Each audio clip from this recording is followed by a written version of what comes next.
عليه وعلى آله وأصحابه وبارك وسلم. اللهم صل على سيدنا ونبينا وشفيعنا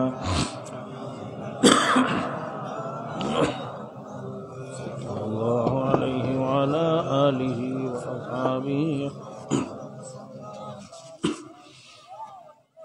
محمد حامد حمد خدا بس.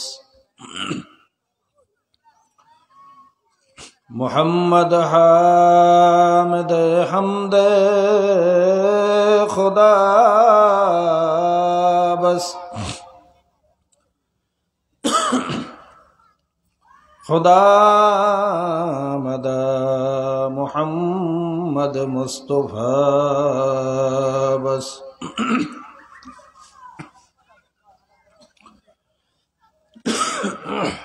पानी दूं तो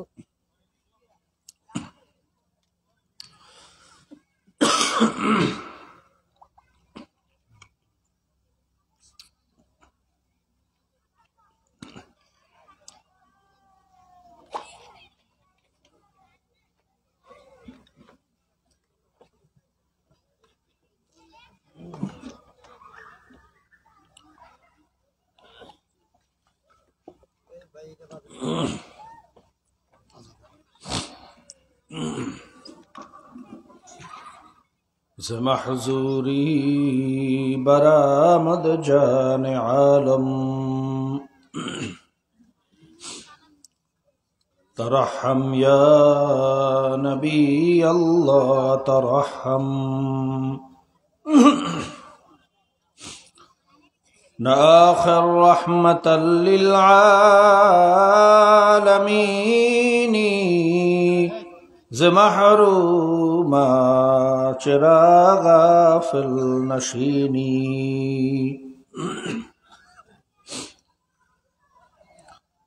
ज़खक ऐला लए सैराब बल्खीज़. ज़खक ऐला लए सैराब बल्खीज़.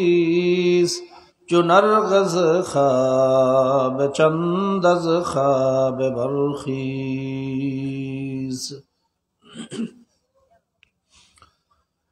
बरुआवर सरज़ बुर्दे यमानी के रुए तुस्त सुबह ज़िंदगानी. अऊज़ु बिल्लाहि मिनश शैतानिर रजीम. बिस्मिल्लाहिर रहमानिर रहीम. मा सलककुम फी सक़र क़ालू लम नकु मिनल मुसल्लीन वलम नकु नुत्इमुल मिस्कीन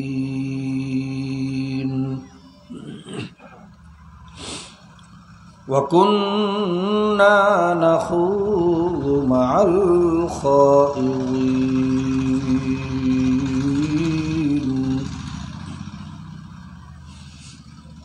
वकुन्ना नुकज़्ज़िबु बियौमिद्दीन.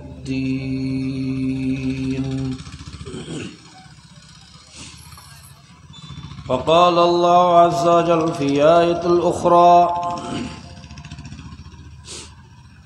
वलकुम फ़ीहा जमाल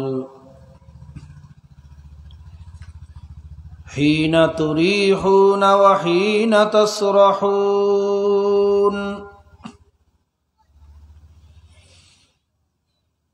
व तहमिलु अस्क़ालकुम इला बलदिन लम तकूनू बालिगीहि इल्ला बिशिक़्क़िल अन्फ़ुस इन्ना रब्बकुम लरऊफुर रहीम।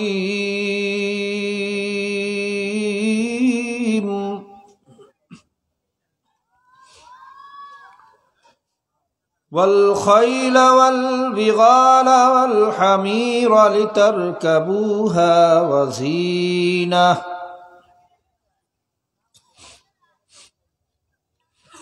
ويخلق ما لا تعلمون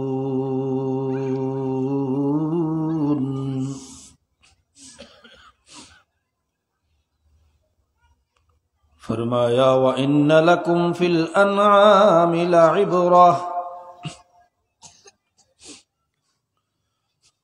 नुस्कीकुम मिम्मा फी बुतूनिही मिन बैनि फरसिन वदम लबनन खालिसन साइगल लिश्शारिबीन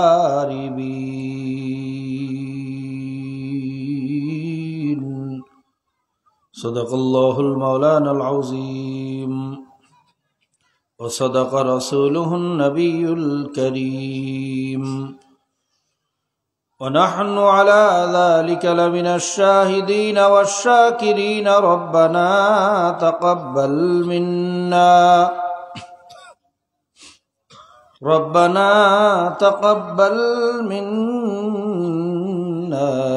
إنك أنت السميع العليم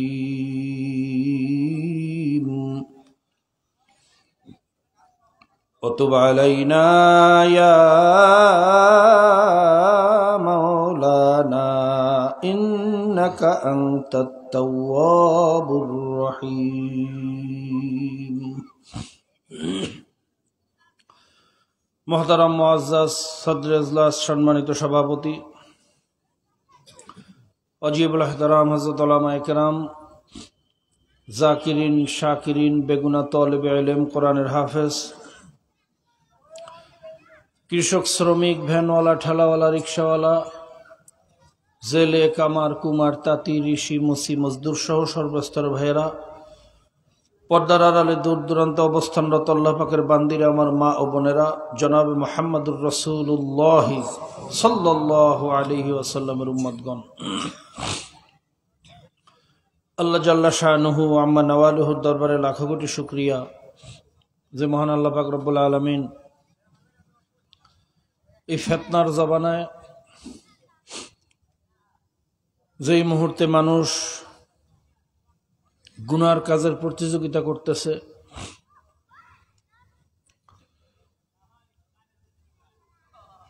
৯৫% মুসলমানের দেশে পাশ্চাত্যদের অনুসরণ চলতেছে। গায়ক গায়িকা নায়ক নায়িকা খেলোয়াড়দেরকে মূল্যায়ন করা হয়, জ্ঞানী গুণী ভদ্র শিক্ষিত শিক্ষক যারা জাতি গড়ার কারিগর তারা ঘরের কোনায় বসিয়া কাঁদতেছে। কত ঠিক না? এটা একটা কিয়ামতের আলামত। শেষ জবানে এমন একটা সময় আসবে, আল্লাহ রাসূল সাল্লাল্লাহু আলাইহি ওয়াসাল্লাম বলছেন, যখন সমাজের সবচেয়ে নিকৃষ্ট মানুষগুলা, চোর গুন্ডা বদমাইশ সুদখোর ঘুষখোর মদখোর জেনাখোর ডাকাত খুনি, এই প্রকৃতির লুচ্চা লম্পটগুলা থাকবে নামি দামি সিংহাসনে, নেতৃত্বের আসনে। কথা কয় না? আর জ্ঞানী গুণী ভদ্র মানুষ কাঁদবে বসে ঘরের কোণে। কি অবস্থা চলতেছে না এখন? এই অবস্থায় যে আল্লাহ পাক আপনাকে আমাকে একমাত্র দিনের মহাব্বাতে কোরআন এবং হাদিসের মজলিসে খোলা আসমানের নিচে উঁচা ঠেলা জমিনের উপরে আসার মতো এবং বসার মতো তৌফিক দান করেছেন, এই জন্য সবাই শুকরিয়া দেন, বলেন আলহামদুলিল্লাহ। ভাইরা, মজলিসটা যদিও ছোট্ট কিন্তু আল্লাহর কাছে বড় দামি, ঠিক কিনা? কেন দামি? আল্লাহ রাসূল সাল্লাল্লাহু আলাইহি ওয়াসাল্লাম বলছেন, প্রত্যেক 40 জন মুমিনের মধ্যে একজন আল্লাহর ওলি থাকে। আর আল্লাহর ওলিদের অবস্থা হলো, তাদের সংস্পর্শে গেলে তাদের চেহারার দিকে তাকাইলেও সগীরা গুনাহ মাফ হয়ে যায়। তো জিকিরের মজলিসের মধ্যে এখানে অনেক মোমেন আছে, আমার বিশ্বাস এখানে আল্লাহর অডিও আছে, কথা ঠিক না? যেরকম একটা দামি মজলিসে আল্লাহ আমাদেরকে আসার তৌফিক দান করছেন, যেই মজলিসকে কেন্দ্র করিয়া হাফাতুমুল মালাইকা, আল্লাহ রসুল বলেন যেখানেই ফেরেশতারা জিকিরের মজলিস দেখে ওই মজলিসটাকে ঘেরাও করিয়ে রাখে। অগশিয়াতুমুর রহমা নাজালাত আলাইহিমুস সাকিনা, জিকিরের মজলিস দেখলে আল্লাহ পাক তার রহমতের দরওয়াজা খুলিয়ে দেয়, সাকিনা বর্ষণ করতে থাকেন। অন্য রওয়ায়াতে আসছে কুদরতি জবানে ডাকতে থাকেন, কে আছো গুনাহগার, আয় আমার রহমতের দরজা খোলা, আমার কাছে মাপ চা, আমি তোদের জীবনের সমস্ত গুনাহ মাফ করে দেব। কাজী বাবা, বড় দামি একটা মজলিসে আমরা আছি, কথা ঠিক না? এরকম একটা মজলিসে আমরা আসতে পারলাম, তো এই মজলিসের জন্য ফেরেশতারা দোয়া করে, যেই মজলিসকে কেন্দ্র করি আল্লাহ পাক রব্বুল আলামিন সাকিনা বর্ষণ করেন, রহমতের দরওয়াজা খুলিয়া দেন। এরকম মজলিস পাওয়ার পরে কোনো মুসলমান খুশি না হইতে পারে? আমরা সবাই খুশি না বেজা? সবাই খুশি না? আলহামদুলিল্লাহ। যদি খুশি হইয়াই থাকে তাহলে আল্লাহ পাকের একটু শুকরিয়া আদায় করা লাগে না? কাজে অন্তর থেকে মহাব্বতের সাথে, শুধু জবান দিয়ে না। জবান থেকে কি বললাম এটা আল্লাহ দেখেন না, আল্লাহ দেখেন দিলের ভিতরে কি আছে। কাজে দিল থেকে মহাব্বতের সাথে একবার শুকরিয়া তারা সবাই বলেন আলহামদুলিল্লাহ। তোমরা রাত্র অনেক হয়ে যাইতেছে, কিছু কিছু কুয়াশাও পড়তেছে, লম্বা আলোচনা করব না। তাছাড়া ওয়াজ আসলে সবাই জানে, সমস্যা হলো মানে না। সমস্যা কি? আর আসল কামিয়াবি কিন্তু মানার মধ্যে। শুধু জানলেই কামিয়াব হওয়া যায় না। যদি শুধু জানলেই কামিয়াব হওয়া যাইতো তাহলে তো ইবলিসও কামিয়াব হইতো, হইতো না? আবু জেহেলও কামিয়াব হইতো। আবু জেহেলের নাম ছিল আবুল হেকাম, জ্ঞানীদের পিতা। বাইরে তৎকালীন জমানায় কাফেরদের নেতৃত্ব দিত। যোগ্যতা কম থাকলে নেতা হয় না বেশি থাকলে? কথা কয় না? কাফেরদের ভিতরে অনেক যোগ্যতা ছিল, কিন্তু মালিকের চেনে নেয়, কথা ঠিক না? এই জন্য কামিয়াব হইতে পারে না। গিরিশচন্দ্র সেন 30 পারা কোরআনুল কারীমের বাংলা অনুবাদ লেখছে। কয় পারা? এই জায়গায় কে আছে সাহস করতে পারেন যে এক বৈঠকে 1 পারা কোরআন শরীফের সহি তর্জমা করবো, কোনো ভুল হইবে না? কে সাহস আছে? গা বিভিন্ন ডিকশনারির সহযোগিতা লাগবে না? কথা কেন? কিন্তু গিরিশচন্দ্র সেন 30 পারা কোরআনুল কারীমের বাংলা অনুবাদ করছে। কামিয়াব হইতে পারে? কারণ কি? আমলে পরিণত করে নাই। কি করে নাই? জোরে কোন? আল্লাহ পাক আমাদেরকে জানার এবং আমল করার, মানার তৌফিক দান করুন। জানে কিন্তু মানে না, কারণ কি? এর বিবিধ কারণ আছে, অনেক কারণ আছে। এর মধ্যে 1 নম্বর কারণ,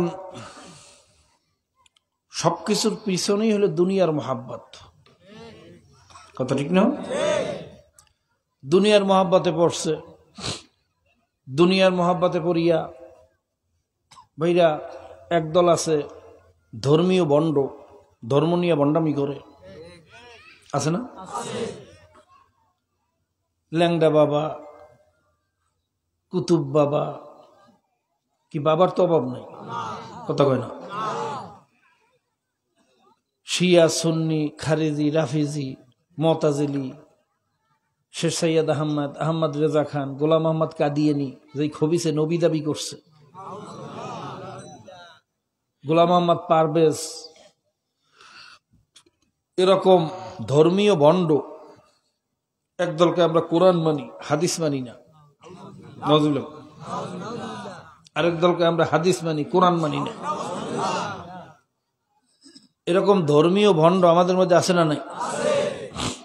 বর্তমান জমানায় এই ভণ্ডদের ভিতরে বাইরে অধিকাংশ ভণ্ড তো আমরা চিনি, যারা মাজার পূজারি, পীরের সেজদা করে, আল্লাহর সাথে শিরক করে, এই দেওয়ানবাগি, কুতুববাগি, এগুলো তো আমরা চিনি, রাজারবাগি, কথা ঠিক না? কিন্তু বর্তমান জমানে একদল ভণ্ড বের হইছে, এরা বলে যে কোনো পীর মানা যাবে না, ওস্তাদ মানা যাবে না, ইমাম মানা যাবে না, মানতে হইবে সহিহ হাদিস। সবাই নাউজুবিল্লাহ কয় না? ইমাম আবু হানিফার আমরা যারা অনুসরণ করি, আমরা বলে সব মুশরিক হয়ে গেছি। আমাদের পূর্বপুরুষ যারা কবরে গেছে সব বলে জাহান্নামে গেছে। এরা বলে কোনো মাখলুকের ইতাআত করা যাবে না, ইতাআত করতে হইবে সহিহ হাদিসের। কথাটা তো শুনতে ভালোই শোনায় না? ভালো শোনায় না? আসলে ভালো শোনায়। সহিহ হাদিসের ইতাআত করবে তো ভালো কথা, কিন্তু সহিহ হাদিস দিয়ে চলতে পারবো কতক্ষণ? ইজমা কিয়াস ছাড়া, ইজমা কিয়াস ছাড়া সহিহ হাদিসের উপর আমল করি আমরা চলতে পারবো? এক সেকেন্ড চলার ক্ষমতা আছে? যদি বলেন ইজমা কিয়াস চলবে না, কোন ইমামের সিদ্ধান্ত চলবে না, তাহলে আমরা যে টুপি মাথায় দিয়েছি টুপি মাথায় দিতে পারবো না। কারণ আল্লাহ রাসূল টেক্সটাইলে টুপি মাথায় দেন নাই। দেখছে? টেক্সটাইল তখন ছিল, টেক্সটাইলের কাপড় ছিল, কত কেন? তো এটা তো নতুন। টেক্সটাইলের কাপড় দিয়ে 70 টাকা যাবে না, না যাইবে? তাদের কথা অনুযায়ী যদি সহিহ হাদিস অনুযায়ী চলতে হয়, ইজমা কিয়াস বাদ দিয়া ভাইরা মাসালা ইস্তেমবাদ করা যাবে না। সরাসরি সহিহ হাদিসের উপর আমল করতে গেলে এই লাইট জ্বালিয়ে কোরআন শরীফ পড়তে পারবেন না। আল্লাহ রাসূল এই লাইট জ্বালিয়ে কোরআন শরীফ পড়েন নাই, পড়ছেন? এই মাইক দিয়ে আজান দিতে পারবেন না, এই মাইক দিয়ে কেরাত বলতে পারবেন না, নামাজ পড়াইতে পারবেন না, বয়ান করতে পারবেন না। কারণ আল্লাহ রাসূল মাইক দিয়ে কথা বলেন, সাহাবায়ে কেরাম বলেন। ভাইরা এরপরে আসেন, কেউ ইতাআত করবেন না, সহিহ হাদিস পড়িয়ে আপনি নিজে ইজতিহাদ করিয়া চলবেন, সেই যোগ্যতা যদি আপনার থাকে ভালো, আলহামদুলিল্লাহ। কিন্তু এই জায়গায় কে কে আছেন বলতে পারবেন যে আমরা কোনো ইমামের মাসালা শুনবো না, সিদ্ধান্ত শুনবো না, কিন্তু সহিহ হাদিস পড়িয়ে চলবো? এই কথা বলার ক্ষমতা এই জায়গায় কয়জনের আছে? পারবেন কেউ? কথা কয় না। বাংলাদেশে কয়জনের আছে? কথা কয় না। পারবে? ইমামদের সিদ্ধান্ত লাগবে না? আসলে সহিহ হাদিসের ভিতরে কোরআনের মধ্যে সবই আছে, ইশারাতান কেনায়াতান সব কথা কয় না। আছে না নাই? এক্সরে রিপোর্টের মধ্যে যেমন সব আছে, কিন্তু এটা বুঝতে হইলে ডাক্তারের চোখ লাগে। কার চোখ? কথা কয় না। না ভাইরা এই ক্যামেরাম্যানের চোখ হইলে হইবে? এই মাইক অপারেটরের চোখ দিয়ে যদি এক্সরে রিপোর্ট দেখে ঔষধ দেয়, রোগী বাঁচবে না মরবে? কথা কয় না। ঠিক তদ্রুপ কোরআন এবং হাদিসের ভিতরে সব সমাধান আছে, কিন্তু এটা আবিষ্কার করতে হইলে, বুঝতে হইলে ইমাম আবু হানিফার মতো মোস্তাহেদ লাগবে। তোমার মতো সোলা চাপান্না আলেম দিয়া সিদ্ধান্ত দেওয়া সম্ভব? সম্ভব? এই তো গেল একদিকের কথা। অন্যদিকে আসেন, আল্লাহ পাক রব্বুল আলামিন কি বলতেছেন? আতিউল্লাহ ওয়া আতিউর রাসূল ওয়া উলিল আমরি মিনকুম। এ কথা কার? সর্বনবী সাহেবের কথা? কার কথা? তোমরা আল্লাহ এবং আল্লাহর রাসূলের ইতাআত করো, এবং তোমাদের মধ্য থেকে যারা উলিল আমর, অর্থাৎ আমাদের যারা নেতারা আছেন, ইমামরা আছেন, আমাদের আকাবেররা আছেন, তারা হইল আমাদের উলিল আমর, আমাদের নেতা। কথা ঠিক না? আমরা সরাসরি আল্লাহরও পাই না, আল্লাহর নবীরও পাই না। পাই? পাইতেছি কাদেরকে? কথা কেন? এই ওলামায়ে কেরামদের অনুসরণ করতে বলছেন কে? কথা কয় না? আলিয়াউমা নাদু কুল্লা উনাসিম বিইমামিহিম, নিশ্চয়ই তোমাদেরকে ডাকা হবে কিয়ামতের ময়দানে তোমাদের নেতার পিছনে। এই নেতা মানতে কইছেন কে? কথা কয় না। তোমাদেরকে ডাকা হইবে সহিহ হাদিসের পিছনে। কোথাও আছে দেখাইতে পারবেন? আল্লাহ রাসূল সাল্লাল্লাহু আলাইহি সাল্লাম বলতেছেন, কুন আলেমান আও মুতাআল্লিমান আও মুস্তামিআন আই মুত্তাবিআন আও মুহিব্বান ওয়ালা তাকুন খামিসান। তোমরা আলেম হও। কি হও? মুখস্থ করেন, কি হও? যদি আলেম হইতে না পারো, আলেমের ছাত্র হও। যেমন আমরা আলেমের ছাত্র দাবি করতে পারি, আসল অর্থে আলেম যাকে বোঝানো হয়েছে সেই ধরনের আলেম বর্তমান জমানায় নাই। যে আমরাই সেই রকম আলেম দাবি করি, তাহলে ইমাম আবু হানিফা রহমতুল্লাহ দাবি করবেন কি? কতখানি শাফি রহমতুল্লাহ কি দাবি করবেন? কাজে আমরা আসল অর্থে আলেম হইতে পারি নাই। একজন মুফতি হইতে হইলে কমপক্ষে তার 10,000 হাদিস মুখস্থ থাকা লাগে। কয় হাজার? বর্তমান জমানায় 10,000 হাদিস মুখস্থ বলতে পারবেন মুফতি আছে কেউ? আমরা যারা মুফতি দাবি করি আমরা হইলাম নাকেলে মহাজ, মোকাল্লেদে মহাজ, নকল মুফতি। আসল মুফতি তো তারা যারা ফতুয়ার কিতাব লেখছেন। কি কথা ঠিক না? তারা ফতুয়ার কিতাব লেখছেন, আমাদেরকে সিদ্ধান্ত দিয়ে গেছেন কোরআন এবং হাদিসের আলোকে। আমরা সেই কিতাব থেকে নকল করি আপনাদেরকে শুনাই। আমরা নতুন কোনো মাসালা কিন্তু ইস্তেমবাদ করি না। কথা কেন? মুফতিরা মাসালা ইস্তেমবাদ করিয়ে গেছেন, আমরা সেটা আপনাদেরকে নকল করিয়ে শুনাই। আমরা হলাম নাকেলে মহাজ। কিন্তু প্রকৃত মুফতি বলতে যাকে বোঝানো হয় সেরকম মুফতি হইতে হলে কমপক্ষে 10,000 হাদিস মুখস্থ থাকা লাগে। ইমাম আবু হানিফা রহমতুল্লাহ হাদিস মুখস্থ ছিল 5 লাখ। কত লাখ? 5 লাখ। তার মতো ইমামের বলে মানা যাইবে না, মানতে হইবে সোলা চাবেন না ওই বাইরে বাটপাট ডারে। চিন্তা করেন কত বড় ধোকাবাজ। তাইলে আলেম হন, নাহলে আলেমের কি হোক? কত কয় না? যদি আলেমের ছাত্র হওয়ার যোগ্যতা না থাকে, সেই সুযোগ না থাকে, তা আলেমদের কথা অনুযায়ী চলো, আলেমদের অনুসরণ করো। যদি আলেমদের অনুসরণ করার অবস্থাও না থাকে, যেমন আফ্রিকায় এরকম এখনো জায়গা আছে, অ্যামাজনে বিভিন্ন জায়গায়, যেখানে মুসলমান আছে কিন্তু ইসলাম অনুযায়ী কিভাবে চলবে, উজু কেমনে করবে, নামাজ কেমনে পড়বে তাও জানে না। বছরের পর বছর অপেক্ষায় আছে কখন একজন আলেম আসবে, কখন তার থেকে ইসলাম শিখবো, কখন ইসলাম অনুযায়ী আমল করবো। জোরে কোন সুবহানাল্লাহ। এরকম জায়গা এখনো দুনিয়াতে আছে না নাই? জোরে কোন। সেরকম পরিস্থিতি পরিবেশে যদি কখনো পড়ো, তখন তোমরা কি করবা?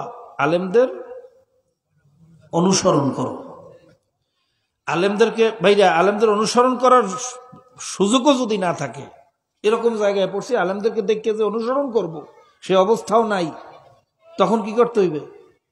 আও মুহিব্বান, আলেমদের দুশ্মনী করো। কত? আলেমদের বিরুদ্ধে ফতোয়া দাও না আলেমদের মহব্বত করো? এ কথা কার? আল্লাহর রসুলের। বলে মন মুখস্থ করেন কার? আর আল্লাহর রসুল তো ওই কথা বলেন নাই যে কথা আল্লাহর থেকে ইশারা পান নাই। তাহলে আল্লাহর রসুলের প্রত্যেকটা কথাও ইনডাইরেক্টলি কারই কথা? জোরে কোন। তা যারা বলে কোনো আলেমের অনুসরণ করা যাবে না, কোনো ইমাম মানা যাবে না, পীর মানা যাবে না, মানতে হইবে সহিহ হাদিস, এরা তো আল্লাহ এবং আল্লাহর রসুলের বিরুদ্ধে কথা বলতেছে। কি কথা ঠিক না ভাই? ঠিক। সহিহ হাদিস মান্য চলার যোগ্যতা আমাদের বর্তমান জমানায় কোনো আলেম এই দাবি করতে পারবে না যে আমি হাদিস পড়িয়ে চলবো, কোনো মুফতিয়ানে কেরামের ফতুয়া মানবো না, এ কথা বললে চলার ক্ষমতা কোনো আলেমেরও নাই। কি কথা ঠিক না? বাইরে এরপর আসেন, সহিহ হাদিস পড়িয়ে চলবেন। সহিহ হাদিসে তো আল্লাহ রসুল দাঁড়াইয়ে পেশাব করছেন, এই হাদিসও আছে না? কোন সময় কোন পরিস্থিতিতে কোন পরিবেশে দাঁড়াইয়ে পেশাব করা যাইবে, কোন বিপদে পড়লে দাঁড়াইয়ে পেশাব করা যাইবে, এটা যদি আল্লাহ রসুল সাল্লাল্লাহু সাল্লাম দাঁড়াইয়া পেশাব করিয়া এই মাসালা সাবেত করিয়া না যাইতেন, তাহলে উম্মত মরিয়া গেলেও কিয়ামত পর্যন্ত দাঁড়াই পেশাব করার অনুমতি পাইত না। কথা ঠিক না? কিন্তু দাঁড়াইয়া পেশাব কি সবসময় করা যাবে? মরা গরুর গোস্ত সবসময় খাওয়া যাইবে? বিপদে পড়লে কথা কয় না? কুকুরের গোস্ত খাওয়া যাইবে, মেয়া নাউজুবিল্লাহ কইয়েন না, কি যাইবে না? মরা গুইলের গোস্ত কোন সময়? সব সময় না বিপদে পড়লে? কথা কয় না? তো ধরেন নতুন কেউ আহলে হাদিস হইছে, কি হইছে? কি হইছে? হাদিসের কিতাব খুলছে, হাদিস পড়িয়ে চলবে, কোন ওস্তাদের কাছে যাইবে না, কোন ফতুয়া তো মানবে না। এই কথা ঠিক না? খুললেই পাইছে আল্লাহ রসুল দ্বারাই পেশাব করছে। সাহাবায়ে কেরাম মদ খাইছে, মদের আয়াত নাজিল হওয়ার নিষিদ্ধ হওয়ার আগে সাহাবায়ে কেরাম মদ খাইছেন না? সহিহ হাদিসে আছে না? কথা কয় না? খুললি হাদিসটা পাইছে, তো পরদিন তো আহাম্মকে খারাইয়ে মতো শুরু করবে, কি করবে না? যদি কেউ তারা বাধা দেন, বলবে এই বেটা বেশি বোঝো, আমি সৈয়দিসের আমল করতে আসি। এই ঘটনা ঘটবে না ঘটবে না?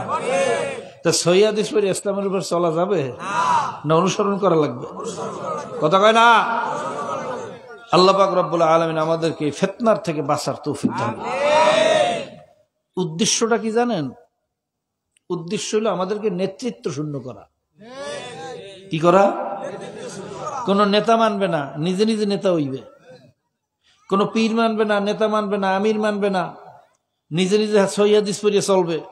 আর নিজে নিজে পড়িয়ে চলতে গেলেই প্রত্যেক পদে পদে মুশকিলে পড়বে। কথা ঠিক কিনা? আর মুশকিলে পড়ার পরে কইবে দূর তোর ইসলাম তো বাড়তে হালাইয়া। কথা ঠিক না? এই মুসলমানদেরকে ধ্বংস করার জন্য সূক্ষ্ম ষড়যন্ত্র নিয়ে আসছে। এটা চিন্তা করে বলেন তো, আমাদেরকে যদি সহিহ পড়িয়ে চলতে হয়, বাংলাদেশের 90% মানুষ এটা পড়িয়ে নিজে নিজে চলতে পারবে না? কোন ইমাম মানা লাগবে? আল্লাহ আমাদেরকে ষড়যন্ত্র বোঝার তৌফিক দান করুন। এই তো গেল ধর্মীয় ভণ্ড। আরেক দল আছে রাজনৈতিক ভণ্ড, আছে না? 95% মুসলমানের দেশে কত রাজনৈতিক দল, আতুর মার্কা, খন্তা মার্কা, কুড়াল মার্কা, ডাহি মার্কা, কাশি মার্কা, মশাল মার্কা, ধান মার্কা, নৌকা মার্কা, নাঙ্গল মার্কা। কি মার্কার অভাব আছে? কথা কয় না ভাইরা। এই রাজনৈতিক ভণ্ড যারা আছে, এর মধ্যে যারা ডেমোক্রেসি বাস্তবায়ন করতে চায়, যারা আব্রাহাম লিঙ্কনের ডেমোক্রেসি বা আমরা যেটাকে বাংলায় বলি গণতন্ত্র। গণতন্ত্র কি? গণমানুষের আইন, অর্থাৎ মানুষে মিললে যে আইনটা বানাইবে ওইটাই জায়েজ। নওয়াজুবিল্লাহ। যেমন আমেরিকাতে আইন পাশ করছে, অধিকাংশ সাংসদ বলছে যে হ্যাঁ, পুরুষে পুরুষে বিয়ে করতে চাই, ফ্রিডম, এই স্বাধীনতা দেওয়া উচিত, পুরুষে পুরুষে বিয়ে করা যায়। তারা আইন করছে ছেলে আর মেয়ে একসাথে বসবাস করবে, যার সন্তান উৎপাদন করবে, বিয়ের দরকার নেই। কি আইন আছে না? কয়েকদিন আগে আমেরিকায় আছে আইন, যেটাকে বলে লিভিং টুগেদার, লিভ টুগেদার সংক্ষেপে বলে। আইন তো বাংলাদেশেও আছে না? কত আছে বাংলাদেশে আইন জানেন? অর্থাৎ প্রাপ্তবয়স্ক ছেলে আর মেয়ে যদি একত্রে বিবাহ বহির্ভূত সহ অবস্থান করে, এই দেশের আইন অনুযায়ী, ডেমোক্রেসির আইন অনুযায়ী তার বিচার করার কোনো আইন আমাদের সংবিধানে নেই। যদি সেখানে যারও সন্তানও পয়দা হয়, বাবার পরিচয়ের দরকার নাই, মায়ের পরিচয় বড় হইবে, কোনো সমস্যা নেই। সবাই নাউজুবিল্লাহ কয় না? কি আইন আমাদের দেশে আছে না নাই? জেনার আইন আমাদের দেশে আছে না নাই? কত কয় না? পতিতালয় পুরুষ কোয়ার্টার আইন নাই? কারণ এই ডেমোক্রেসি লাগো ভাইরা বক্তব্য হলো দেহ আমার, সিদ্ধান্ত আমার, আমার দেহ আমি ব্যবহার করব, যেখানে সেখানে করব, আমি পতিতাবৃত্তি করব, দেহ ব্যবসা করব, এত হুজুর কি আইন আমাদের দেশে নাই? আইন না থাকলে পতিতাবৃত্তি কিভাবে হয়? পুরুষ কোয়ার্টার লাইসেন্স কিভাবে দেয়? ভাইরা জেনা করা যদি পৃথিবীর সমস্ত মানুষ একত্রিত হইয়া বলে এটা জায়েজ হবে? বিবাহ বহির্ভূত সহ অবস্থান, লিভিং টুগেদার, পৃথিবীর সবাই একত্রিত হয়ে যদি বলে জায়েজ হবে? কথা কয় না? যদি বলে পুরুষে পুরুষে মেয়ে মেয়ে ভাইরা সমকামিতা করতে পারবে, জায়েজ আছে, এটা জায়েজ হবে? কিন্তু ডেমোক্রেসির আইন অনুযায়ী এটা জায়েজ। এখন বুঝিয়ে থাকলে বলেন তো, এই আইনটা কি মুসলমানের আইন না কাফেরের আইন? হ্যাঁ, তা কুফরি আইন বাস্তবায়নের জন্য যদি কেউ চেষ্টা করে, কেউ সহযোগিতা করে, এর পিছনে শ্রম দেয়, মেধা দেয়, অর্থ দেয়, তার ইমানের অবস্থাটা কি? কতক্ষণ? হ্যাঁ, তো ইমান না থাকলে আপনার নামাজটা কোন কামে লাগবে? জোরে কোন? রোজাটা কোন কামে লাগবে? এই আমাদের যে কুফরি আইনগুলো আছে না নাই? কি আছে? এই আইনগুলো কি জিন আর ফেরেশতারাই বাস্তবায়ন করে? তা কবরবাসী ইয়ে করে? আবু জাহেল, নমরুদ আর ফেরাউন ইয়ে করে? না দেশের জীবিত মানুষে করে? তা বুঝিয়া শুনিয়ে কুফরি আইনের পিছনে যদি বাইরে কেউ মেধা শ্রম দেয়, বাবার কিয়ামত পর্যন্ত নামাজ পড়তে পড়তে কপালে দাগ পড়ায়, তাহলে ইবলিস দোষ করছে কি? কথা বুঝতে পারি? ইবলিস কি নামাজ পড়ে না? বেশি পড়ছে না কম পড়ছে? আপনার আমার চেয়ে বেশি না, সমস্ত দুনিয়ার মানুষের চেয়ে বেশি। এই সমস্ত দুনিয়ার মানুষ এমন কোন জায়গা দুনিয়াতে নাই যেখানে সেজদা দেয় নাই, এরকম কেউ দাবি করতে পারবে না যে আমি সব জায়গায় সেজদা দিছি। কিন্তু ইবলিস সেজদা দিচ্ছে সব জায়গায়। কথা কয় না? তার নামাজ কোনো কাজে লাগবে? একটা হুকুমের বিরোধিতা করছে। কয়টা হুকুম? ঈমান নষ্ট হওয়ার জন্য কয়টা হুকুমের বিরোধিতা করা লাগে? কথা কয় না? আর আমরা যা করতেছি, এই মানব রচিত কুফরি আদর্শ বাস্তবায়নের চেষ্টা করতেছি, কয়টা আইনের বিরোধিতা করতেছি? কথা কয়? কোন হিসাব নিকাশ আছে? আল্লাহ পাক আমাদেরকে বোঝার এবং আমল করার তৌফিক দান করুন। বলতে পারেন হুজুর, তাহলে কুফরি আদর্শ সমাজ থেকে দূর করব, আল্লাহ এবং আল্লাহ রাসূলের আদর্শ বাস্তবায়ন করব, এরকম কোন প্ল্যাটফর্ম, এরকম কোন সংগঠন, এরকম কোন নেতৃত্ব তো পাই না। আমনেকেও পছন্দ হয় না। যদি কেউ পছন্দ না হয় তবে নিজে নেতৃত্ব দেন না। কথা হয়? আমার কোন সংগঠন ভালো লাগে না, আপনি নিজে সংগঠন করেন না কেন মেয়া? আপনি যদি বস্তুনিষ্ঠ ভালো সংগঠন করতে পারেন, খোদার কসম আমরা আপনার পিছনে আছি। কি কথা ঠিক না বেটি? আর যদি কেউ পছন্দ না হয়, নিজে করবেন সেই যোগ্যতাও নাই, সেই মেধা প্রজ্ঞা, সেই ব্যাকগ্রাউন্ড আপনার নাই, তাহলে কি করবেন? কুফরি আদর্শ বাস্তবায়ন করবেন?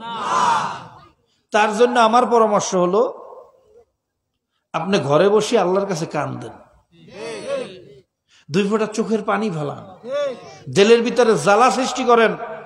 আল্লাহ 95% মুসলমানের দেশে জেনার আইন সহ্য করতে পারি না, মদের আইন সহ্য করতে পারি না, ডেমোক্রেসির আইন সহ্য করতে পারি না, মুসলমানের শিক্ষা সিলেবাসের ভিতরে দারুইনের থিওরি ঢুকাইবে সহ্য করতে পারি না। আল্লাহ এটা কিভাবে পরিবর্তন করা যায় সেই বুদ্ধি, সেই শক্তি তুমি আমাকে দাও। এইভাবে যদি দোয়াও করতে পারেন, ভিতরে জ্বালাও সৃষ্টি করতে পারেন, ওয়াযালিকা আযআফুল ঈমান, আপনার ভিতরে সরিষার দানা পরিমাণ হইলেও ঈমান আছে। আর সরিষার দানা পরিমাণ ঈমানও যদি থাকে, কিয়ামতের ময়দানে জাহান্নামের আযাব ভোগ করার পরে হইলেও জান্নাতে যাওয়ার আশা। আর যদি কপাল ভালো হইয়া যায়, তাহলে কিয়ামতের ময়দানে ভাইরা একজন হাফেজ কমপক্ষে 10 জনকে সুপারিশ করিয়া মালার বেহেশতে নিয়ে যাবে। একজন হক্কানি আলেম কমপক্ষে 40 থেকে 70 জনকে মাওলার সুপারিশ করে বেহেশতে নিয়ে যাবে। আল্লাহু ইউদাইফু মান ইয়াশা আল্লাহু ওয়াসিউন আলিম। আল্লাহ যদি চায় যার যার যোগ্যতা অনুযায়ী সুপারিশের ক্ষমতা আরো বাড়াই দেয়। যদি নসিব ভালো হয়, সুপারিশও কপালে জুটিয়া যাইতে যদি কি ঠিক থাকে, মুখস্থ করেন কি? আর যদি খোদা না খাস্তা ইমানের ভিতরে ত্রুটি হয়, বাবা কোন আলেম তো দূরের কথা, পীর তো দূরের কথা, খোদ নবীও কাউকে জান্নাতে নিতে পারবে না। নূহ আলাইহিস সালাম তার ছেলে কেনানকে জান্নাতে নিতে পারবেন না। ইব্রাহিম আলাইহিস সালাম তার পিতা আজর কুমারকে নবী হইয়া বাবারে জান্নাতে নিতে পারবে না। আল্লাহ রাসূল তার আপন চাচাকে জান্নাতে নিতে পারবে না। কাজী বাবা পায়ে হাত দিয়ে বলিয়ে গেলাম, কি করতেছেন বুঝ দিয়া শুনিয়া তারপর করিয়েন। কথা ঠিক না? এই গেল ভাইরা রাজনৈতিক ভণ্ড আমাদের সমাজে আছে না নাই? জোরে কোন?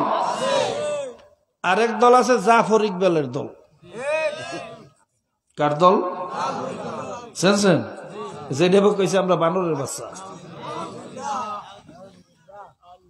ভাইরা কি বলবো, 95% মুসলমানের ট্যাক্সের পয়সা দিয়া আমাদের শিক্ষা সিলেবাসে এই দারুইনের থিওরি আমরা বলে বানরের বাচ্চা। এই আমাদের বাচ্চাদেরকে শিখিয়ে নাস্তিক বানাইবেন, আমরা বসে বসে আঙ্গুল চষবো? হইতে পারে? পারে? ওই জাফর ইকবাল বানরের বাচ্চা হইতে পারে, মুসলমানের সন্তান বানরের বাচ্চা না, আমরা আদমের বাচ্চা। কথা ঠিক না? ঠিক বলতে পারেন হুজুর এই জায়গায় বসে হাউকে করে লাভটা কি হয়? লাভ যে কি হয় এটা বোঝার মেধা আল্লাহ তোমার দেয় না। কি কথা ঠিক না ভাই? আমরা যদি এটা প্রতিবাদ না করতাম, চিল্লি না করতাম, হাউকেও না করতাম, তাহলে এই শিক্ষা সিলেবাস বন্ধ হইতো না। এই যখন দারুইনের থিওরি ঢুকাইছে, এইটা দেখে যদি আপনি আফসোস করে তাড়াতাড়ি যে 2 রাকাত নামাজ পড়তেন, সারা রাত তাহাজ্জুদ পড়তেন, কি এই সিলেবাস বন্ধ হইতো? কথা কয় না? এইটা বোঝার মেধা হলো ওই মানুষগুলোর দেয় না। একদল আছে বলে সরমনি খালি হাউকাউ করে লাভটা কি হয়? যদি হাউকাউ না করতাম তাহলে ডারউইনের থিওরিও যাইতো না, আর গ্রিক দেবীর মূর্তিও সুপ্রিম কোর্টের সামনে থেকে, আর সংবিধানও বিসমিল্লাহ থাকতো, এই দেশ স্পেন হয়ে যাইতো। স্পেন, কি কথা ঠিক না? তাও কয়টা মানুষে প্রতিবাদ করছি এই জায়গায় যারা আছেন? আমার তো মনে হয় এই জায়গায় 5% মানুষও প্রতিবাদ করেন না। এই যে ডারউইনের থিওরি নিয়ে আন্দোলন করছি, একটু আজ জাগান তো কয়জন গেছিলেন রাস্তায়, রাজপথে? যারা গেছেন তারা জাগাইবেন। এই দেখেন মাত্র কয়টা লোক গেছে, আলহামদুলিল্লাহ হাত নামান। গ্রিক দেবীর মূর্তির বিরুদ্ধে যখন আন্দোলন হয়েছিল তখন কয়জন গেছিলেন রাজপথে? না, আন্দাজে জাগাইয়েন না, যারা গেছেন তারা জাগান। দেখেন আলহামদুলিল্লাহ হাত নামান। এই জায়গায় যারা আছেন, আমরা তো সবাই মসজিদওয়ালা, নামাজওয়ালা, কথা ঠিক না? ইসলামওয়ালা, ইসলামকে মহব্বত করি, যারা নিয়মিত নামাজ পড়ি, এরকম মানুষের সংখ্যা এই জায়গায় বেশি না কম? কথা কয় না? এর মধ্যে 5% লোক আন্দোলনে শরিক হয় নাই। এই জায়গায় যারা আছেন, আর সারা বাংলাদেশে যত মসজিদমুখী মানুষ আছে, নামাজ পড়ে ঠিক মতো, এই মানুষগুলোর থেকে যদি 1% মানুষও ঠিক মতো এই অন্যায়ের বিরুদ্ধে কথা বলতো, কথা কয় না? এই জায়গায় যে মানুষগুলো আসছেন, আমরা তো বাইরে এরকম হাজারো মুসল্লি বাসায় বইয়ে রয়েছে, তাদের থেকে অল্প সংখ্যক মানুষ এখানে আসছেন, কথা কয় না? এই কয়টা মানুষের আন্দোলনের কারণে গ্রিক দেবের মূর্তি উড়িয়ে গেছে, এই কথা ঠিক কিনা? শিক্ষা সিলেবাস থেকে ডারউইনের থিওরি বন্ধ করতে বাধ্য হয়েছে। যদি বাংলাদেশের 5% মুসলমানও ঠিক মতো আন্দোলন করতাম, খোদার কসম খাইয়ে বলতে পারি এই বাংলার জমিনে করে কুফরি আইন থাকতে পারত না, কথা ঠিক না? আল্লাহ পাক রব্বুল আলামিন আমাদেরকে বোঝার এবং আমল করার তৌফিক দান। ভাইরা, আমরু বিল মারুফ নাহি আনিল মুনকার, সৎ কাজের আদেশ দেওয়া, অন্যায়ের সাথে বিরোধিতা করা, এটা ঈমানের অংশ। শুধু সৎ কাজের আদেশ দেওয়ার, নামাজ পড়বো, এতে কোনোদিন সমাজ থেকে অন্যায় দূর হবে? জোরে বলেন, হবে? তো যে কথা বলতেছিলাম, এই জাফর ইকবালের গোষ্ঠী, এরা মনে করে আল্লাহই নাই। নাস্তিকের দল আছে না নাই? এরা মনে করে সবকিছু আপনি আপনি হয়েছে, কেউ বানায় নাই। না, কেউ বানাইছে? কে বানাইছে? আরো জোরে বলেন, কে? এরপরে ধরলাম পাইলে আপনি আপনি হয়েছে, বিগ ব্যানের থিওরি অনুযায়ী নিজে নিজেই হয়েছে। কিন্তু আমাদের একটা প্রশ্ন, যদি নিজে নিজেই হইতো তাহলে এখন আরেকটা সূর্য নিজে নিজে হয় না? আগে যদি একবার নিজে নিজে আরেকবার হইতে পারে না? তা হয় না কেন?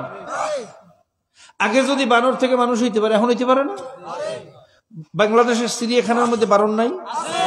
জঙ্গলের মধ্যে বানর নাই? আফ্রিকার জঙ্গলে বানর নাই? বছরের পর বছর পাওয়ারফুল ভিডিও ক্যামেরা ফিট করে রাখছে অ্যামাজন জঙ্গলের মধ্যে।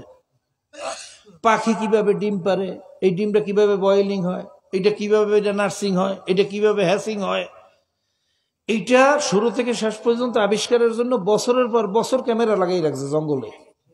একটা বিসি মাটির ভিতরে পড়ার পর এটা কিভাবে ফার্টিলাইজ হয়, ওইটা কিভাবে ইনকিউবেট হয়, এরপরে হ্যাসিং হয়, এইটা বোঝার জন্য ক্যামেরা লাগাই রাখছে বছরের পর বছর। কোন একটা ভিডিওর মধ্যে দেখাইতে পারবে যে বানর থেকে আস্তে আস্তে মানুষ হয়েছে? কথা কয় না? আল্লাহ পাক রব্বুল আলামিন এই নাস্তিকদের সবল থেকে আমাদেরকে হেফাজত করুন। এরা নাস্তিকরা বলে সব আপনি আপনি হয়েছে,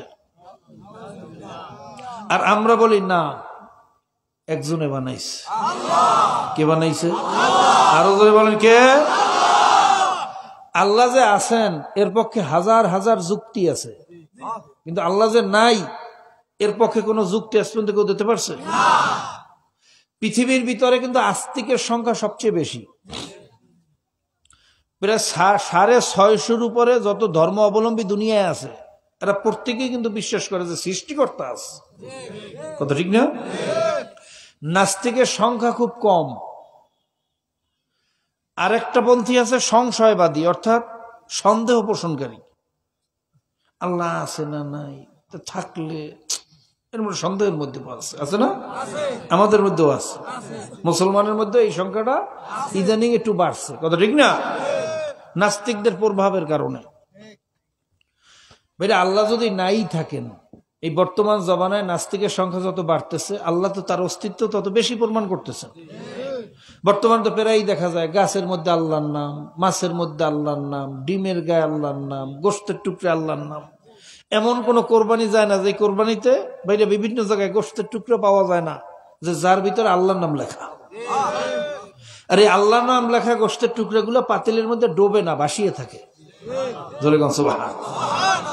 ইন্টারনেট তালাশ করলে দেখবেন কাকে ডাকে আল্লাহ আল্লাহ, কুকুরে ডাকে আল্লাহ আল্লাহ, মোরগে ডাকে আল্লাহ আল্লাহ। এবং যত জায়গায় পাওয়া গেছে আল্লাহর নামই তো পাওয়া যায়।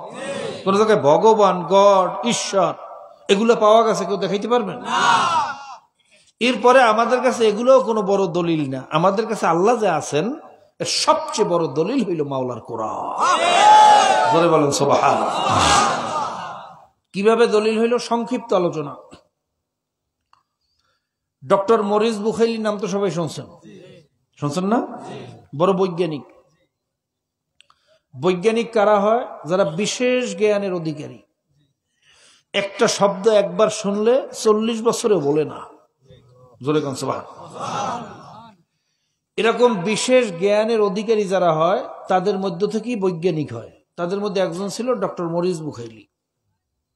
তার ইচ্ছা যাক যে কোরআনের মধ্যে ভুল ধরবে। নাউজুবিল্লাহ। সে চিন্তা করলো পৃথিবীতে এমন কোন কিতাব নাই যার ভিতরে ভুল নাই, কিন্তু কোরআন চ্যালেঞ্জ দিয়েছে, যালিকাল কিতাবু লা রাইবা ফি, আমার এই কালামে কোনো ভুল নাই, কোনো সন্দেহ নাই। জোরে কোন সুবহানাল্লাহ। যদি ভুল প্রমাণ করতে পারি তাহলে কোরআন মিথ্যা হয়ে যাবে। জোরে কোন নাউজুবিল্লাহ। এই চিন্তা করিয়া আরব দেশে গিয়ে আরবি ভাষায় পণ্ডিত হইছে। কোন শব্দ কোন এলাকায় কি অর্থে ব্যবহার হয় সেই পারিভাষিক অর্থ সম্পর্কেও পাণ্ডিত্য অর্জন করছে। আরবি ভাষায় পণ্ডিত হইয়া কোরআন নিয়ে বসছে, কোরআনে ভুল ধরবে। জোরে কান নাউজুবিল্লাহ। এখন কোরআন যত উল্টায় তত আশ্চর্য হয়ে যায়। জোরে কান সুবহানাল্লাহ। এটা কেমন কিতাব? এর সাথে তো দুনিয়ার কোনো কিতাবের মিল নেই। এই কোরআন যদি কোনো কবি পড়ে তাহলে মনে করবে কোরআন শ্রেষ্ঠ কবিতার কিতাব। এই কোরআন যদি কোনো সাহিত্যিক পড়ে মনে করবে এই কোরআন সবচেয়ে বড় সাহিত্যের কিতাব। এই কোরআন যদি কোনো দার্শনিক পড়ে মনে করবে এই কোরআন শ্রেষ্ঠ দর্শনের কিতাব। জোরে কোন সুবহানাল্লাহ। এই কিতাব উম্মি মুহাম্মাদের দ্বারা লেখা সম্ভব, কারণ সে তো পড়ালেখা শেখে নাই। কোন স্কুলে, কলেজে, মাদ্রাসায়, মক্তবে কোন ওস্তাদের কাছে আলিফ থেকে ইয়া পর্যন্ত, এমনকি নিজের নামটা পর্যন্ত লিখতে জানতেন না। জোরে কোন সুবহানাল্লাহ। তার দ্বারা এত বড় সাহিত্য লেখা সম্ভব। জোরে কোন সম্ভব। ভিতরে তাসির শুরু হয়ে গেছে। কি শুরু হয়ে গেছে? কোরআনের এটাই সবচেয়ে বড় মুআজিজা যে কোরআন নিয়ে যে গবেষণা করে আল্লাহ পাক রব্বুল আলামিন তাকে খালিয়াতে ফিরাইয়া। জোরে কোন সুবহানাল্লাহ। এটাই হলো কোরআনের সবচেয়ে বড় মুআজিজা। তো মরিস বুখাইলির ভিতরেও তাসির শুরু হয়েছে। কি শুরু হয়েছে? গবেষণা করতে করতে যখন এই আয়াত পর্যন্ত পৌঁছলো, মারাজাল বাহরাইনি ইয়ালতাকিয়ান বাইনাহুমা বারযাখুল লা ইয়াবগিয়ান। জোরে বলেন সুবহানাল্লাহ। মরিস বুখাইলি চিন্তায় পড়িয়া গেল, ঘটনা কি? এই মরুভূমির দেশে বসিয়া কোরআন কিভাবে মহাসমুদ্র সম্পর্কে এত বড় নির্ভুল থিওরি দিল? দুই সাগরের মধ্যে একটা পাইরা পর্দা আছে, পার্টিশন আছে। এক সাগরের পানি এমনকি এক নদীর পানি আরেক নদীর সাথে মেলে না। জোরে কোন সুবহানাল্লাহ। আটলান্টিক মহাসাগরের পানির গুণগত মান আলাদা, তার লবণের ভাইরা পিবিটি আলাদা, সেডিমেন্ট আলাদা, তার পিএস আলাদা। আমেরিকান ওশানের পানির গুণগত মান আলাদা। জোরে কোন সুবহানাল্লাহ। অথচ একই রাস্তা দিয়া চলতেছে, দুই পানির ভিতরে একটা পর্দা আছে, একটার সাথে আর একটা মেলে না। তৎকালীন জমানায় অন্ধকার যুগ, ওই যুগে পানি পরীক্ষা করার আধুনিক কোনো যন্ত্রপাতিও ছিল না, কোনো মেশিন ছিল না, থার্মোমিটার ছিল না। কথা ঠিক না বেঠি? এই মরুভূমির দেশে বসিয়া মহাসাগর এই মহাবৈরাগ্য এই রহস্য কিভাবে কোরআন উদ্ঘাটন করলো বর্তমান জমানার বৈজ্ঞানিকরা কেবল মাত্র জানছে। যে এক এক পানির ভিতরে এক এক ধরনের গুণ। জোরে কোন সুবহানাল্লাহ। 100 বছরও হয় নাই, বিজ্ঞান কেবল মাত্র জানতে পারছে, কিন্তু কোরআন বলছে 1450 বছর আগে। এই নির্ভুল থিওরি কোরআন কিভাবে দিল? নিশ্চয়ই এই কোরআন কোন মানুষের কিতাব নাই, কালাম মাওলার কালাম। জোরে কোন সুবহানাল্লাহ। ডক্টর মরিস বুখাইলির একিন হইয়া গেছে, কালেমা পড়িয়া মুসলমান হইয়া গেছে। আর কপাল পরা মুসলমানের গোষ্ঠী আমার মাওলারে চেনে না। কথা ঠিক না বেঠি? ভাই আমার মাওলারে কেমনে দেখতে চান? আল্লাহ, সিডরের পরে গেছিলাম পাথর গাড়া তেরান দেওয়ার জন্য।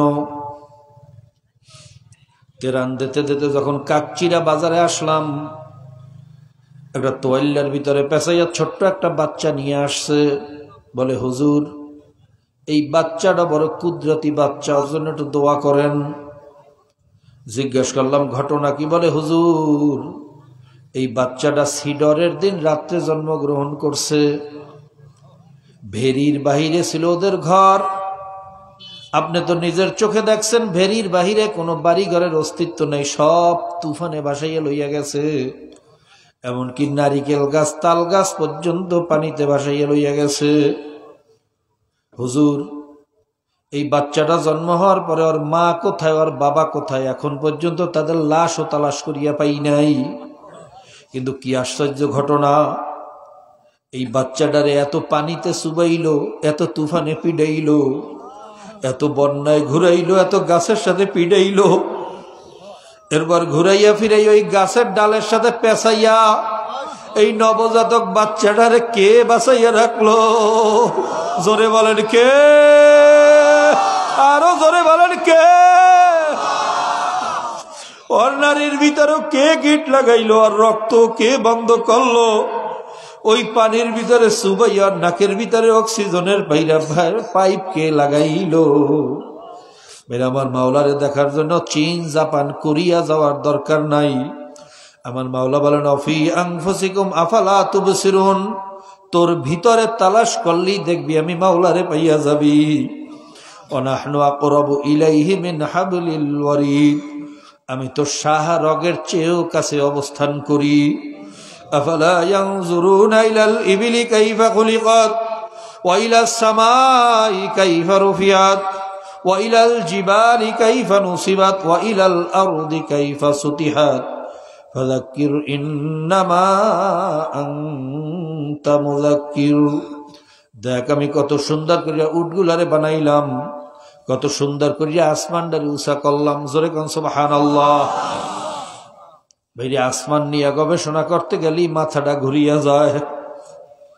আমার মাওলায় মহা আসমানটারে কেমনে বানাইছে, কেমনে ওই সূর্যটারে ঝুলাইছে, কেমনে ওই তারকাগুলারে মাওলায় চালাইতে আছে। বিজ্ঞান বলে আমরা যে সূর্যটা দেখতেছি দুনিয়ার চেয়ে বড় 13 লক্ষ গুণে বড়। জোরে কোন সুবহানাল্লাহ। আর যে তারকাগুলা দেখতেছি সূর্যের চেয়েও কোটি কোটি গুণে বড়। আমরা যে সূর্য, চন্দ্র, তারকা যা কিছু আমাদের চোখের নজরে ধরা পড়ে, এইটা হইল আমাদের গ্যালাক্সি। এইটার নাম দেওয়া হয়েছে মিল্কি ওয়ে গ্যালাক্সি। এরকম কয়েক হাজার মিলিয়ন কোটি মিল্কি ওয়ে গ্যালাক্সি যদি একত্রিত করা হয়, সেইটার নাম দেশে হলো মাল্টিভার্স।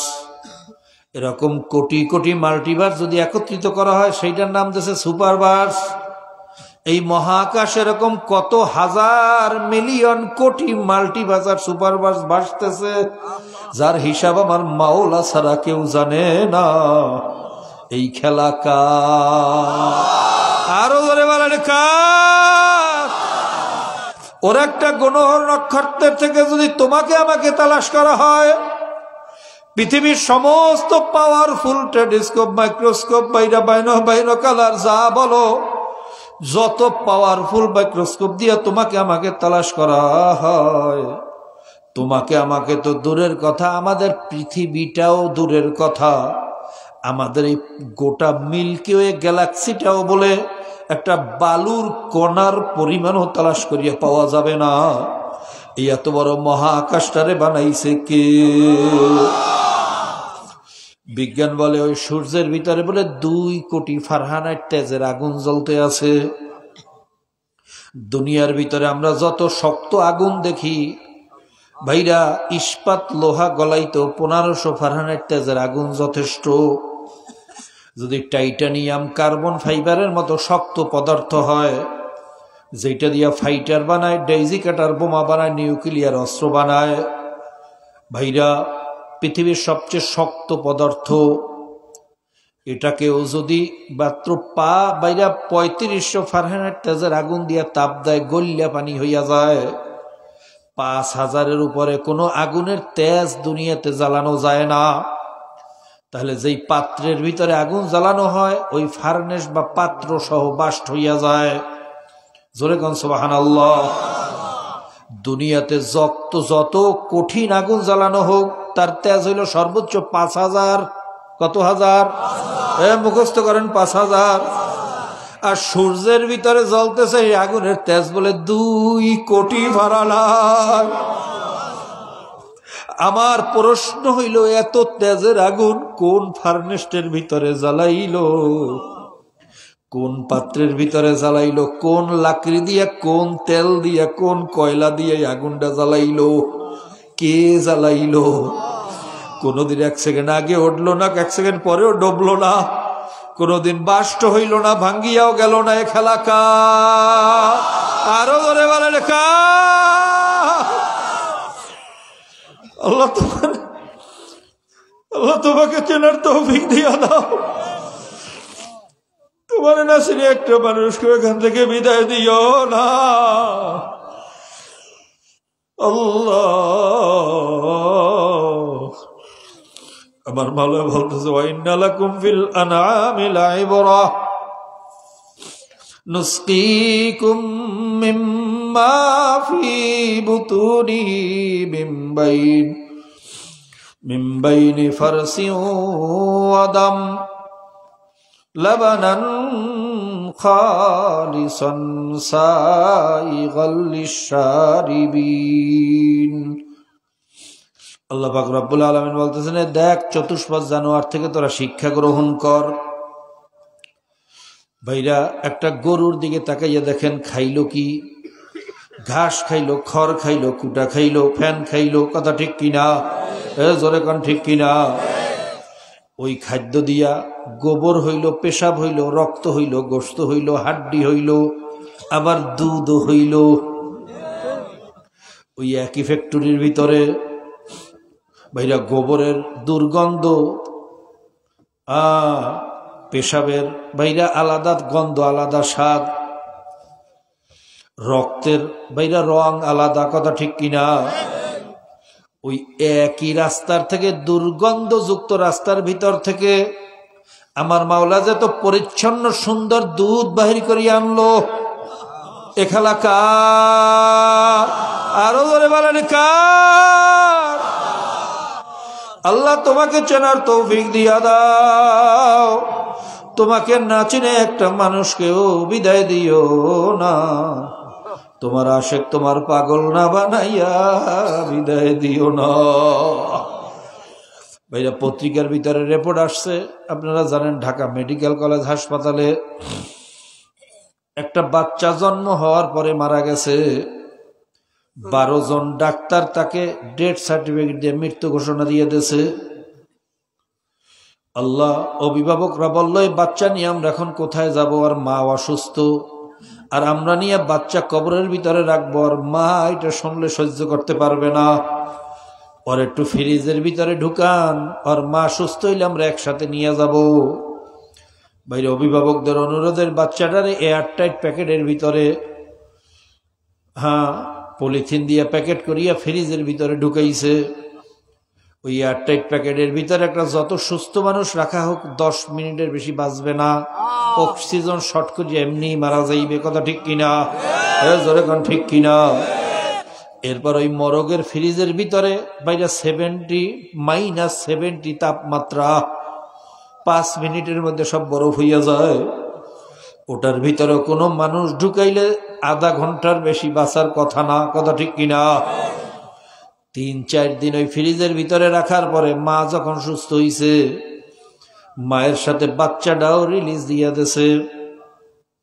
বাচ্চাটারে নিয়া গোসল করাইছে, কাফনের কাফন পরাইছে, জানাজা পড়াইয়া ভাইরা কবরের কাছে নিয়ে গেছে। এখন কবরের ভিতরে রাখবে। ঠিক সেই মুহূর্তে শুনে কুনকুন করিয়া বাচ্চাদের কান্না। ঘটনা কি? কোথায় বাচ্চা কাঁদছে? কারো কোলে কোনো বাচ্চা নাই, চতুর্দিকে তাকায়।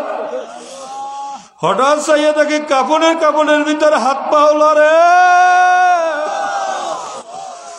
তাড়াতাড়ি কাপড়ের মুখ খুলছে, খুলিয়া দেখে চক্ষু খুলিয়া গেছে, হাট চালু হইয়া গেছে। 12 জন ডাক্তার মিলিয়া যারা মৃত্যু ঘোষণা দিয়া ছাড়িয়া দিয়েছে। এই মৃত্যু বাচ্চাটারে জীবিত বানাইয়া দেখাইছে কে? আল্লাহ তোমাকে না চিনাইয়া কেউ বিদায় দিও না। তোমার আশেক পাগল না বানাইয়া আমাদেরকে বিদায় দিও না। ওই আজকে পৃথিবীর ভিতরে সবচেয়ে উন্নত দেশগুলোর ভিতরে বেশি মুসলমান হয়। সবচেয়ে পৃথিবীতে বেশি মুসলমান হইতেছে আমেরিকায়। জোরে কোন সুবহানাল্লাহ। এই গত সপ্তাহে আপনারা পত্রিকায় দেখছেন, বড় চার্চের মালিক, কয়েকটা চার্চের মালিক, খুব নাম কামওয়ালা বড় এক পোপ ফ্রান্সিসের চেয়ে কোনো অবস্থায় তার অবস্থান কম না। সে ধর্ম বিষয়ের উপরে ডক্টরেট ডিগ্রি আবার অর্জন করছে। ভাইরা হিলারিয়ান গেইল মনে হয় নাম, হিলারিয়ান হেইগি। গত সপ্তাহে জাতীয় পত্রিকার ভিতরে আসছে, কালেমা পড়িয়া মুসলমান হয়ে গেছে। ব্রিটেনের প্রধানমন্ত্রী টনি ব্লেয়ারের শালী,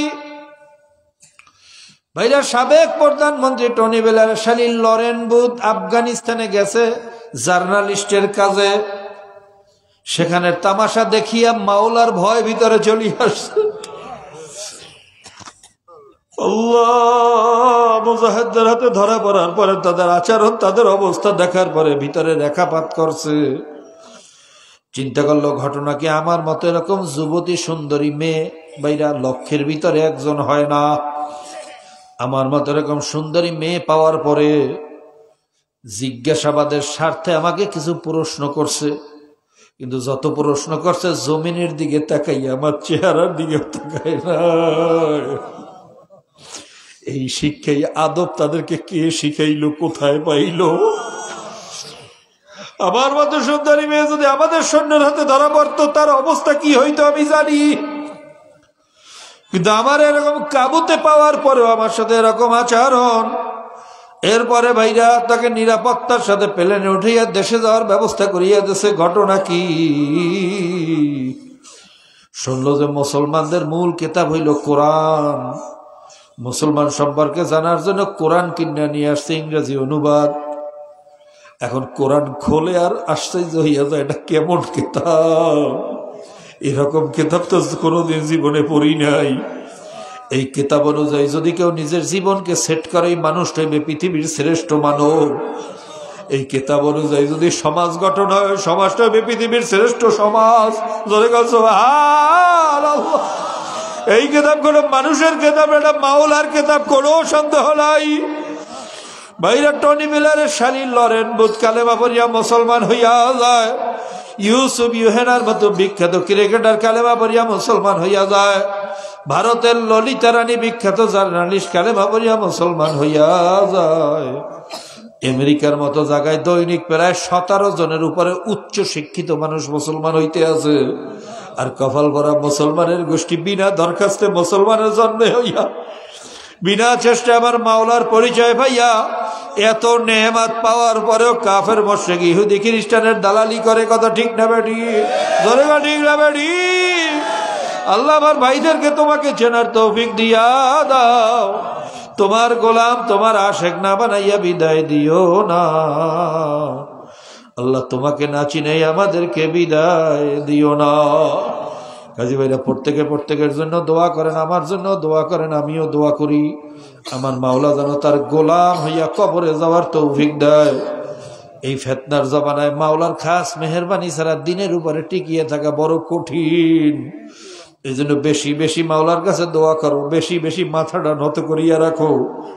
আল্লাহ মাওলা, যদি মাওলার কাছে স্যালেন্ডার হইতে পারি, আমার মাওলা বলছে আমিও তোদেরকে খালিয়ে দে ফিরাইয়া দেব না। এই জন্য দিল দিয়া মাওলার কাছে একটু দোয়া করেন, আল্লাহুম্মা আমিন। আল্লাহ একটু ময়দানের দিকে চাইয়া দেখো, এই খোলা আসমানের নিচে এইভাবে কোনো মানুষ বসাইয়া রাখা সম্ভব না। ক্ষুধা লাগছে তারপরও ওঠে না, ঘুমে ধরছে তারপরও লড়ে না। অধিকাংশ মানুষই সারাদিন রোজা রাখছে, এরপরে এত কষ্ট করিয়া কেন বসিয়া রইছে? একমাত্র তোমার মুহাব্বত ছাড়া আর কোনো কারণ নাই। খালিয়া দে ফিরাইয়া দিও না, খালিয়া দে ফিরাইয়া দিও না। একটা মানুষকেও মাহরুম করিও না রে মাওলা। তোমার আশেক তোমার পাগল না বানাইয়া বিদায় দিও না। বাইরে দুই ফোঁটা চোখের পানি ফালাইয়া নিজের গুনার কথা মনে করিয়া একটু মালিকের দরবারে ভালো করিয়া কান্দেন আর মাপ চান। যদি কান্না নাও আসে, কান্নার জন্য চেষ্টা করেন, ভান ধরেন, বাহানা করেন। হাদিসের ভিতরে আসছে ইবুকু ইবুকু আইলাম তাবুকু ফাতাবাকু, তোমরা কান্দো কান্দো, কান্না না আসলে কান্নার ভান ধরো। মুখটারে ভাঙ্গে সরিয়া মাথাটারে নত করিয়া কান্নার জন্য বাহানা করো, চেষ্টা করো, ভান ধরো। দেখবে একসময় আল্লাহর ফজল করমে চোখে পানি চলিয়ে আসবে। আর যদি মাওলার ভয়, মাওলার মহাব্বতের চোখে পানি বাইর হয়,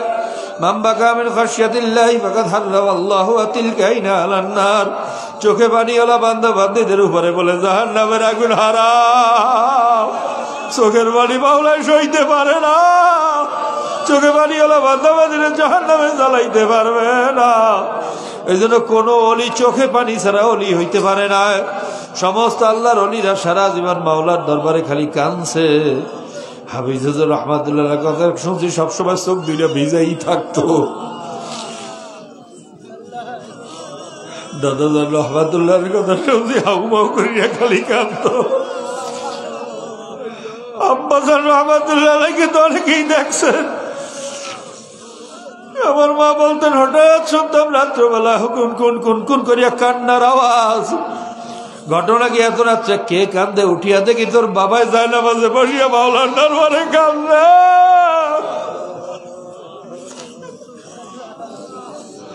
ওমর ফারুক রাদিয়াল্লাহু তাআলা কাঁদতে কাঁদতে গালের ভিতরে কালো দাগ পড়াইছে। ওসমান গনি রাদিয়াল্লাহু তাআলা কবর দেখলে হাউ ভাউ করিয়া কান্না শুরু করিয়া দিতেন।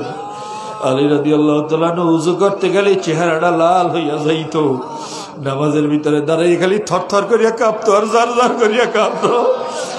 তারাও তো মাওলারে ভয় করছে, আমরাও তো করি। তারাও তো নামাজ পড়ছে, আমরাও তো পড়ি। তারাও কে আমাদের ময়দানে দাঁড়াইবে, আমরাও তো দাঁড়াবো। তখন যদি ধরিয়া বসে, বাবা জবাব দেওয়ার কোনো ক্ষমতা থাকবে না। আল্লাহ তুমি আমাদেরকে মাফ করিয়া দাও। আজকে আমরা দুনিয়ার নেতার ভয়ে কান্দি, পুলিশের ভয়ে কান্দি, বাবা মায়ের ভয়ে কান্দি, ওস্তাদের ভয়ে কান্দি। আর আমার মাওলা এত ছোট, এত ছোট, এত ছোট। আমার মাওলার ভয় চোখে পানি আসে না, মাওলার ভয় শরীরে কাপড় ওঠে না। আসলে কপাল পুড়িয়ে গেছে আর কিছু না। আসলে কপাল পড়ছে আর কিছু না। আল্লাহ তুমি আমাদেরকে মাফ করিয়া দাও। আল্লাহ যাদের উসিলায় মাহফিল হইল, যারা চেষ্টা করলো, খাটনি করলো, দূর দূরান্ত থেকে, পর্দার আড়াল থেকে যত মা বোনরাও শরীক হইল, সকলের উপর খাস রহমত নাযিল করিয়া দাও। আল্লাহ বিশেষ করে আমার অনেক যুবক বাবারাই মাহফিলের জন্য বড় কষ্ট করছে। বর্তমান জমানার যুবকরা তো গুনার কাজে পাল্লা দেয়, নেশার পিছনে দৌড়াইয়া জীবনটারে ধ্বংস করিয়া ফেলায়। আর আমার যুবক বাবারা তোমার কোরআনের বাজার মিলানোর জন্য পাগল হইয়া গেছে। ইয়া আল্লাহ, আমার যুবক বাবাদেরকে কবুল করিয়া লাও। যুবকরা না জাগলে ইসলাম জাগবে না, যুবক পরিবর্তন না হইলে সমাজ পরিবর্তন হবে না। আল্লাহ, আমার যুবক বাবারা বোঝে না, তাদেরকে বোঝার তৌফিক দিয়া দাও। আল্লাহ বিশেষ করে আল্লাহ এই মজলিসে জানি না কার বাবা মা দুনিয়া থেকে বিদায় হইয়া গেছে। আমার মতো মাও নাই বাবাও নাই, চিরজীবনের তরে অন্ধকার কবরে। আল্লাহ আমরা দোয়া করলাম রব্বির হামহুমা কামা রব্বায়ানি সগীরা। আল্লাহ ছোটবেলায় তারা যারা আমাদেরকে ভালোবাসছে, নিজে না খাইয়ে আমাদেরকে খাওয়াইছে, নিজে ভিজে জায়গায় ঘুমাইছে, আমাদেরকে শুকনো জায়গায় ঘুম পড়াইছে, সন্তানের মুখে খাবার না দিয়া নিজে খাইতে পারে না। ওই ছোটবেলায় যেভাবে আমাদেরকে ভালোবাসছে তার চেয়ে কোটি গুণ বেশি ভালো তাদেরকে তুমি বাসো, তার চেয়ে কোটি গুণ বেশি মহাব্বত তাদেরকে তুমি করো।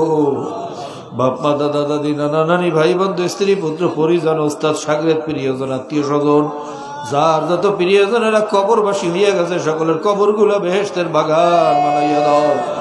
আলী শাইখান আলী মাশাইখান আলী ওস্তাদিন আলী আহবাবিন আলী আল্লাহু আকবার আলাইনা ওয়ালি জামিল মুমিনিন ওয়াল মুমিনাত ওয়াল মুসলিমিন ওয়াল মুসলিমাত ওয়া সাল্লাল্লাহু তাআলা আলা খাইরি খালকিহি মুহাম্মাদিন ওয়া আলিহি ওয়া আসহাবিহি আজমাইন। আসসালামু আলাল মুরসালিন।